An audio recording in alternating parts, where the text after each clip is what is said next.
राधे राधे। श्री हरिदास श्री कुंज बिहारी। कैसे हैं आप सभी लोग? आई होप कान्हा जी की कृपा से आप सभी लोग अच्छे होंगे और स्वस्थ होंगे। शनिदेव जी की व्रत की कथा, शनिवार की कथा। एक समय स्वर्गलोक में सबसे बड़ा कौन है के प्रश्न पर 9 ग्रहों में वाद विवाद हो गया। विवाद इतना बढ़ गया कि भयंकर युद्ध की स्थिति बन गई। निर्णय के लिए सभी देवता देवराज इंद्र जी के पास पहुँचे और बोले कि हे देवराज, आपको निर्णय करना ही होगा कि हमसे सब में बड़ा कौन है। देवताओं को प्रश्न सुनकर देवराज इंद्र उलझन में पड़ गए। इंद्र बोले, मैं इस प्रश्न का उत्तर देने में असमर्थ हूँ। हम सभी पृथ्वी लोक में उज्जैन नगरी में राजा विक्रमादित्य के पास चलते हैं। जो पृथ्वी लोक है, उज्जैन नगरी है, वहाँ के राजा विक्रमादित्य के पास चलते हैं। देवराज इंद्र सही सभी ग्रह के देवता उज्जैन की नगरी में महल में पहुंचकर जब देवताओं ने उनसे अपना प्रश्न पूछा तो राजा विक्रमादित्य भी कुछ देर के लिए परेशान हो उठे, क्योंकि सभी देवता अपनी अपनी शक्तियों के कारण महान थे। किसी को भी छोटा या बड़ा कह देने से उनको क्रोध या प्रकोप से भयंकर हानि पहुंच सकती थी। अचानक विक्रमादित्य राजा को एक उपाय सूझा। उन्होंने विभिन्न धातुओं को स्वर्ण, रजत, चांदी, कांसा, तांबा और सीसा, रंगा, जस्ता, अभ्रक, लोहे के 9 आसन बनाए। धातुओं के गुणों के अनुसार सभी आसनों को एक दूसरे के पीछे रखवा कर उन्होंने देवताओं को अपने अपने सिंहासन पर बैठने को कहा। देवताओं को बैठने के बाद राजा विक्रमादित्य ने कहा कि आपका निर्णय तो स्वयं ही हो गया। जो सबसे पहले सिंहासन पर विराजमान है वही सबसे बड़ा है। राजा विक्रमादित्य के निर्णय को सुनकर शनि देवता ने सबसे पीछे आसन पर बैठने के कारण अपने को छोटा जानकर क्रोधित होकर कहा कि राजा विक्रमादित्य, तुमने मुझे सबसे पीछे बैठाकर मेरा अपमान किया है। तुम मेरी शक्तियों से परिचित नहीं हो। मैं तुम्हारा सर्वनाश कर दूंगा। शनिदेव ने कहा, सूर्य एक राशि पर 1 महीने चंद्रमा, 2.25 महीने मंगल, 1.5 महीने बुध और शुक्र 1 महीने बृहस्पति 13 महीने रहते हैं। लेकिन मैं किसी राशि पर 7.5 वर्ष तक 7.5 तक रहता हूँ। बड़े बड़े देवताओं को मैंने अपने प्रकोप से पीड़ित किया है, तो राम को 7.5 के कारण ही वन में जाकर रहना पड़ा और रावण को 7.5 के कारण ही युद्ध में मृत्यु का शिकार बनना पड़ा। राजा, अब तू भी मेरे प्रकोप से नहीं बच सकेगा। इसके बाद अन्य ग्रहों के देवता तो प्रसन्नता के साथ चले गए, परंतु शनिदेव बड़े क्रोध के साथ वहां से विदा हुए। राजा विक्रमादित्य पहले की तरह ही न्याय करते रहे। उनके राज्य में सभी स्त्री पुरुष बहुत आनंद से जीवन यापन कर रहे थे। कुछ दिन ऐसे ही बीत गए। उधर शनि देवता अपने अपमान को भूले नहीं थे। विक्रमादित्य से बदला लेने के लिए एक दिन शनिदेव ने घोड़े के व्यापारी का रूप धारण किया और बहुत से घोड़ों के साथ उज्जैन नगरी में पहुंच गए। राजा विक्रमादित्य ने राज्य से किसी घोड़े के व्यापारी के आने का समाचार सुना तो अपने अश्वपाल को कुछ घोड़े खरीदने के लिए भेज दिया। घोड़े बहुत कीमती थे। अश्वपाल ने जब वापस लौटकर इस संबंध में बताया तो राजा विक्रमादित्य ने स्वयं आकर एक सुंदर और शक्तिशाली घोड़े को पसंद किया। घोड़े की चाल देखने के लिए राजा उस घोड़े पर सवार हुए तो वह घोड़ा बिजली की गति से दौड़ पड़ा। तेजी से दौड़ता घोड़ा राजा को दूर एक जंगल में ले गया।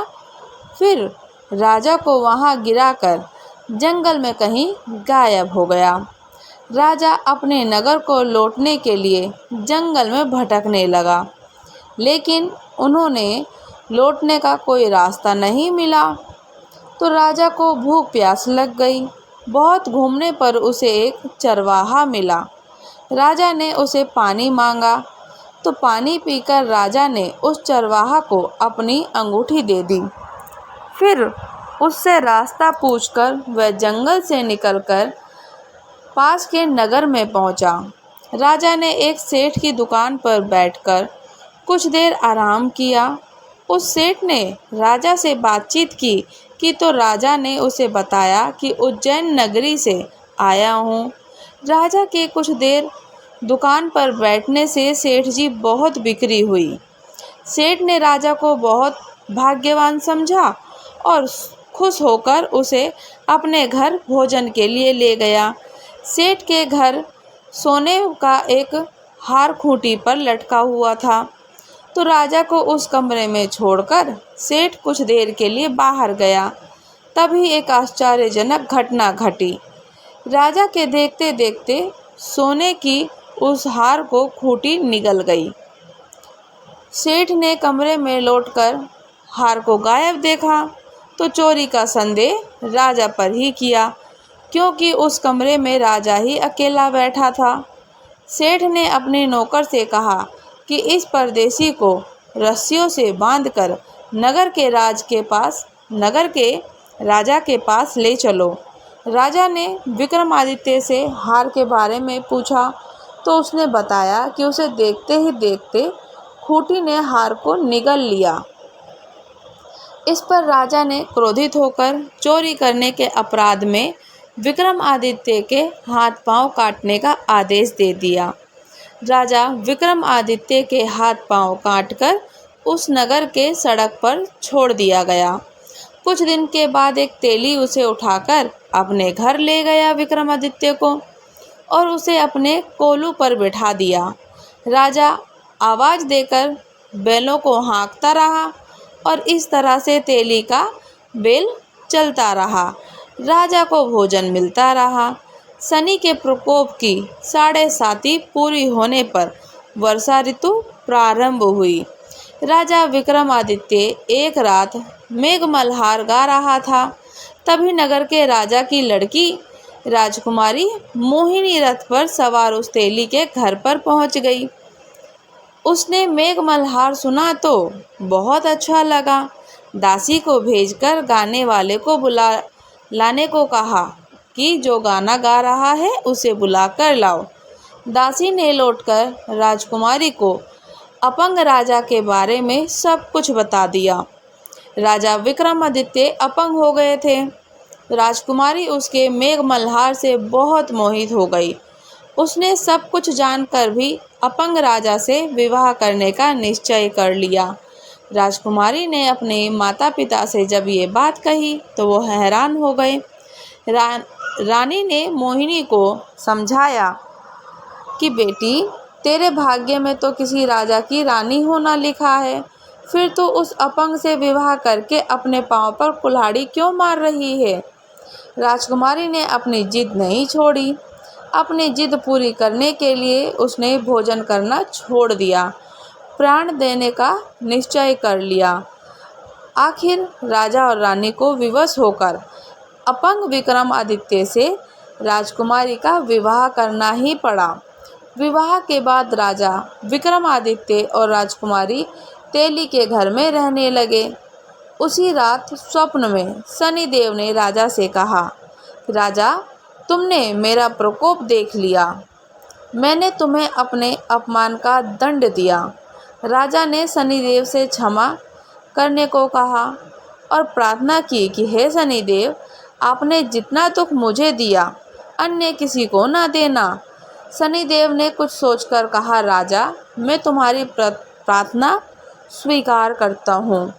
जो कोई स्त्री या पुरुष मेरी पूजा करेगा, शनिवार को व्रत करके मेरी व्रत की कथा सुनेगा, उस पर मेरी अनुकंपा बनी रहेगी। प्रातःकाल राजा विक्रमादित्य की नींद खुली तो अपने हाथ पांव देखकर राजा बहुत खुश हो गया। उसने मन ही मन शनिदेव को प्रणाम किया। राजकुमारी भी राजा के हाथ पांव सही सलामत देखकर आश्चर्य में डूब गई।